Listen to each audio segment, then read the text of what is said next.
Hey, what's going on, everybody? It is Matthew with the third episode, and most likely the final episode that I'm going to make today. Once again, it is the 22nd of February. This is going to be the Hasbro tournament, and it is Series 8.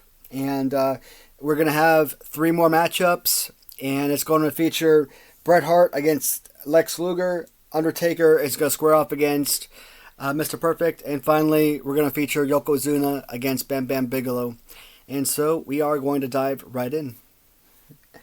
So, the first matchup is going to feature arguably the greatest Bret Hart figure ever made. And we're not talking Hasbro, we're literally talking every single Bret Hart action figure you could ever imagine. So, what do I love more about this figure than any other figure that they've come out with?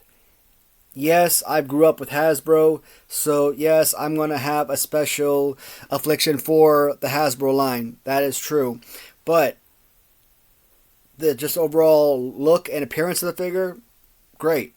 The fact that it has this right here, up and down, that right there, to me, makes it already better than things like LJN because, again, with rubber, you really don't have that ability to mimic or maneuver the arms or the legs the way that you really need to. And unlike stuff like your Mattel, your Jakks Classic Superstars, things like that, with the whole movable arms, legs, and joints that swivel around, I hate that. That is so frustrating.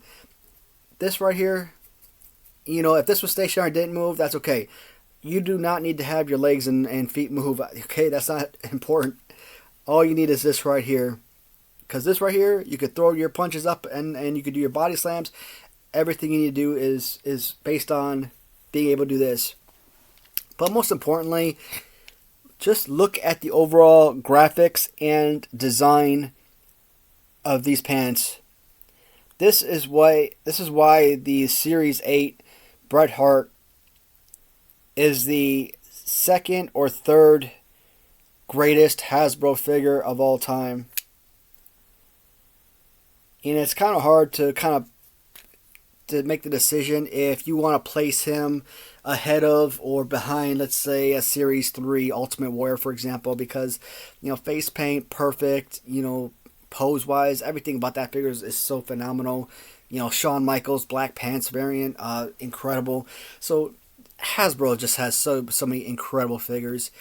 You could say Series 4. Series 4 was a remarkable figure, but color scheme-wise, overall, with the design, this is it. This is just above and beyond remarkable.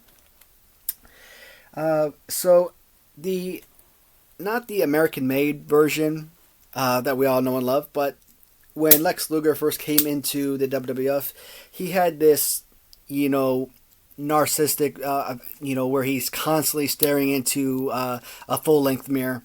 And from Raheem Sadru, again, I've mentioned him a couple times on the last couple videos. I get a lot of these accessories for the Hasbro figures. They don't come with the original, of course. They are special designed for particular wrestlers. Not only does you get the cape, but you also get that full-length mirror as well. Now, I didn't bring out the mirror, but I kept the cape with it. So, the Narcissist Lex Luger, which, it looks pretty great. They recently came out with, I do have it right here. Sorry, this wasn't going to be a part of the video, but I decided to bring it out here. So, they did come out recently with the Mattel Retros, the US version, American version of Lex Luger, and I haven't made a video about that. I don't know if I'm going to. I probably should. I did do a Wave 2 review, so I probably should do a Wave 3. Makes sense. You know what? I probably will. Why not? So, you know what? In fact, I probably will. I'll do that after this video. Or at least the next video that I post. So, this one is really great. Like so many of Hasbro figures that they reutilize the same body type, this one right here, one of my all-time favorite poses. Hulk Hogan has this pose. Ultimate Warrior from Series 2. So Hogan from Series 1, Warrior from Series 2, British Bulldog from Series 4. Let's see who else. I'm trying to look at the wall here. I believe Ludwig Borga from Series 11 has this pose. Trying to think. I mean, I know that there's more than just that, but those are some of the big ones. Great looking figure. This is actually a very valuable figure. You know, not super expensive. You're not spending $80, $90, $100 on this guy, but I mean, you will probably pay a pretty penny, $40 or even more than that sometimes. So, as much as I covet the Lex Luger figure, absolutely, your two 1994 Royal Rumble winners. This was a challenge, but come on, Bret Hart all the way. One of the world's greatest champions ever is a no-brainer. The next matchup is going to feature two of the most perfect wrestlers. And one actually is perfect.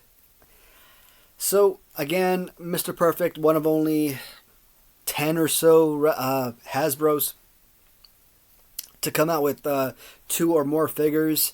So in Series 3, he came out with the yellow singlet. And then in Series 8, he came out with the dual blue and yellow singlet. And then, of course, he's going against The Undertaker. Once again, in Series 4, they had the reddish hair Undertaker. And then in Series 8, they came out with the more of a dark-haired version, and did away with the eyeshadow. So we will start with Mr. Perfect, and this right here is one of the duplicates. This isn't one of my primary display figures, so it's kind of like got a little smudge on his face there. But so right there, I talked about a couple videos ago, Series 7, I believe. So last video with Crush. So Crush and Scott Steiner, and it looks like Mr. Perfect is another one where they have the same body pose. Not a bad pose at all. I don't know if I'm a huge fan of the fact that one arm extends out further than the other. I think if both the right arms were about the same length, that'd be better. Like if both arms were the left arm, I don't think I'd like that because that'd be too far out. But overall, great looking figure, no doubt. You know, I love the dual singlet.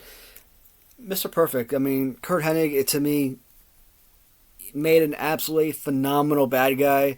And him turning as a good guy was so weird, but was such a thrill. Him teaming with Macho Man. They didn't actually win the tag team championship, but man, that was just seeing them go together. They had the opportunity. Of course, man, Razor Ramon and Ric Flair. To me, that was one of the most unusual pairings you'd ever find. Huh. But enough of that. The Undertaker. I've said it before. The Undertaker in Series 4 I had as a kid.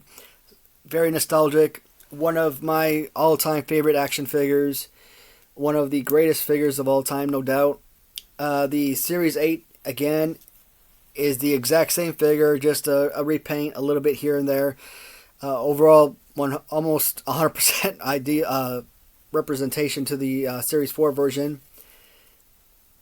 So, if Series 4 is really all that great, would Series 8 be that much worse off that it will not reciprocate and move on to the next round?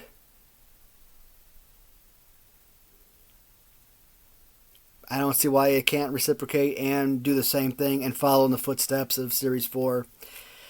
There's no doubt. Series 4, Series 8, it doesn't matter. The Undertaker is a much better figure than Mr. Perfect. Series 8 does move on to the next round. And Mr. Perfect is out of the competition. So, if things play out the way that they're currently sitting, we will see Bret Hart Series 4 and Bret Hart Series 8 square off against both Series 4 and 8 Undertaker. So that's pretty interesting. Now imagine if Undertaker defeats him in both rounds, or if Bret Hart defeats Undertaker in both rounds, or not both rounds, but both matches, or well, they have opportunity to split, but I don't know. We'll see. I haven't decided yet. Obviously, you got to see how it plays out, and I think Series 4 is probably gonna be the hardest because the nostalgia, because actually having those figures and having to sit there and reminisce and whatnot, but. All right, the last battle for Series 8. It's got to feature Yokozuna and Bam Bam Bigelow.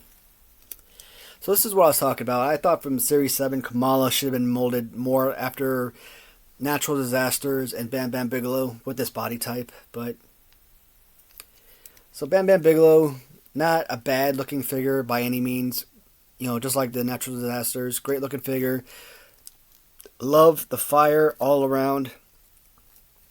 One of my oldest memories of video game playing is, I can't remember which video game it was. Obviously, it had to be made by LJN. But I remember Bam Bam Bigelow coming into the ring, and he would be doing these cartwheels in the ring. And I don't know if I remember that more from real life or if I remember that more from the video game. But, years later, Major Payne came out, and, he's like this big biker guy. And to me, I think Major Payne came out in 95, so I was 10 years old. Seeing him then and kind of reminiscing about, that guy that would come into the ring and do cartwheels, it just didn't mesh well. How does this biker guy, how was that guy the whole cartwheeling dude that I remember? It was kind of different. And, obviously I've seen Major Payne a million times since then, so to me, to this day, it still feels really weird. Great looking figure. Absolutely love it. And, man, his tattoos are just absolutely killer. Look at that. And they're just so fresh and clean. I mean, this is about as mint of a figure as I've seen. And I think that's why this is a part of my primary display. That is a perfect figure. If I tried to sell this, I could probably get $75 for it, maybe even more. That is perfect. Outstanding. And then Yokozuna. Yes, I did throw on one of the custom robes from Raheem. He does a great job with his accessories. He has different colors as well. So, I think I actually like the Series 8 Yokozuna with red and black a little bit better than the white and black from Series 11. Now, obviously, if you're making your choice about the figure, you're going to choose the Series 11 because you're talking about a $100 figure compared to a $200 figure. So, or you could go overseas to UK and buy this figure for $30. But that's because you're paying $60 in shipping. So, that's the only reason why it sells for so cheap over there. But, great looking figure. The only figure from the entire Hasbro line that I could think of that comes with its own mold. I don't know if any other figure, maybe Doink, but I think Doink might actually have the same pose as Crush in those guys. Or if no, because it's the fingers. So because of the fingers, I think Doink might have his own mold for the most part. Let's see, Atom Bomb is the same as Crush and Scott Steiner and those guys. So I think Akeem maybe has his own mold. So, yeah. But very few figures have their own mold. And this is obviously the easiest and most unique mold. And one of the single greatest action figures. Again, not just from the Hasbro line, but period. I like these figures that are easy to stand on their own. I don't like these big giant figures that you'd find. I'm not talking LJN. LJN is perfect. But your Mattel Elites and your Jakks Pacific figures with their adjustable stuff that stands and their legs are just twisting everywhere and falling all over the place. I don't like that. So not too much of a hassle here. I think it's a pretty obvious answer. Yokozuna all day is gonna sweep the floor with Bam Bam. Love the figure, no doubt, but come on. To me, I think Yokozuna is about as perfect of a figure as you're ever going to find. Yokozuna will move on to round 2. All right. So today I only wrote up series 6, 7, and 8. So I didn't write anything up for series 9 onward. I will post these 3 videos each of the next 3 days. Today's the 22nd, so today I will post episode or series 6. Tomorrow episode 7 or series 7, and then on the 24th I will post today's video or this episode, series 8. So. All right, let me know what you guys think. Who would you have selected? And heck, let me know who you think should win the tournament. I mean, I'm not necessarily saying that I would choose to go the same route, but hey, it'd be fun. Let's get the conversation started. I'd love to hear you guys' opinions and whatnot. This is for everybody. And this isn't just for me. It's not just about who I would select. It's about everybody, right? So. Thanks for watching, everybody. As always, I really appreciate everything, your time and, your comments and your viewership. It means a lot to me. Talk to you guys later, and talk to you in the comments. Goodbye for now.